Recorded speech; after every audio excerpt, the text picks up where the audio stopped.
Analyzing everything that we know. So the number one change that we see is, yes, it is intensifying. This thing is strengthening. Now a category 2, previously a cat 1. So as you're waking up with us, here's what you need to know. Besides the category 2 designation, what we knew was going to happen was those watches and warnings would be issued. So we now do have a hurricane watch, tropical storm watch in effect as well for portions of the state. For our area, we're under a hurricane watch, and we do have a storm surge watch. So we did anticipate that. The latest on Milton, we see that it has those winds sustained right now at 100 miles per hour. Pressure has dropped to 972 millibars. So when that pressure drops, that means it's strengthening rapidly. And the movement to the east and southeast right now at about 8 miles per hour. It's still all the way out in the western portion of the Gulf as a category 2. Now heading into Tuesday, that's when we start to see those winds picking up to 130 miles per hour. Now 145 mile per hour winds by the time we hit overnight hours on Wednesday.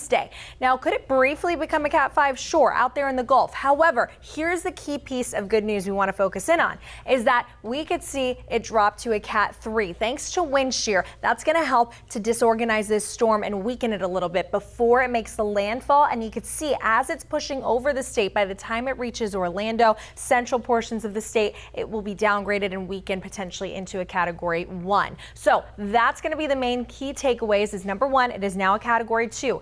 Number 2, the track has not shifted very much. Our impacts are looking the same. And number 3, we do have watches and warnings now. Hurricane watch in effect, meaning we have hurricane conditions expected in the next 48 hours, and also tropical storm watches and a storm surge watch up and down our coast. So more of it still the same. Here are those watches. No warnings quite yet, but we want to make sure that you're informed, prepared, and connected. So make sure you are getting out there today. You have plenty of time still to get those preps underway. Now, we do know that this system is going to be a Wednesday thing. That's the deal. And here's that storm surge watch for you so you can see. It's up and down our coast, even all the way up into Citrus County, down into southwest Florida, even including portions of South Florida there that you can see. And right now, we also have some showers out there. So not only are we dealing with the preps from Milton, but just make sure you have your umbrella on you today. We're going to continue to see these on again, off again showers. Thanks to something completely different, unrelated to Milton, we have an area of low pressure. This is going to keep us much more cloudy and gloomy like we were yesterday, and keep us much cooler as well. Temperatures starting off in the 70s, some areas even in the 60s. We see 72 for Land O'Lakes, Lutz at 71, wider lookout, 72 for Brooksville, and a 70 there for Lakewood Ranch. Right now stepping outside to 74. Dew point almost matching there, so still feeling pretty sticky even though we are cooler. And we do see that those showers are going to continue throughout the day today. Take a look. They're going to be on again, off again, drying out though heading into the afternoon hours, but still maintaining that cloud cover. Tuesday, everything's still looking pretty calm. So both today and tomorrow, we want to use these days to go ahead and make sure you're getting ready. So here are some things to do. You want to gas up, double check your kit, charge all your devices, and make those preparations to your home. One look right now again at Hurricane Milton. We have our new 5 o'clock cone. The wind speeds have increased to 100 miles per hour.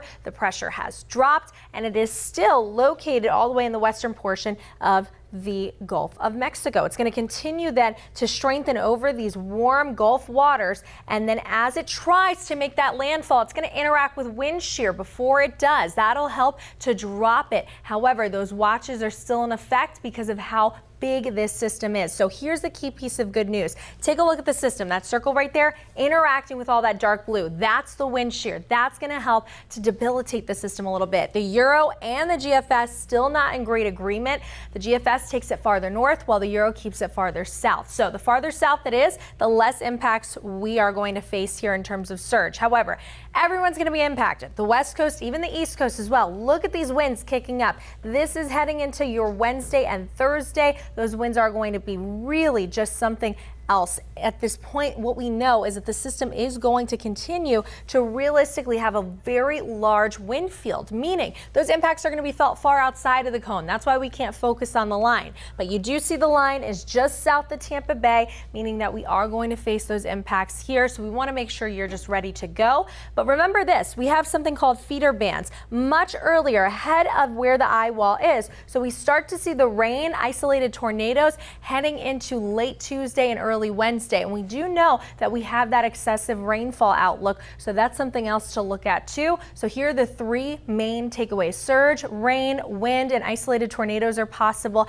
heading into late Tuesday, Wednesday into Thursday. The biggest impacts are going to be felt Wednesday. You have time today to get everything done. Everything's going to be okay. We do know that we have to heed those evacuation zones. Please, guys, go ahead and do that and make sure you're making those necessary plans. The rainfall definitely looking like a significant impact, but take a look for yourself. Here's your 7-day forecast.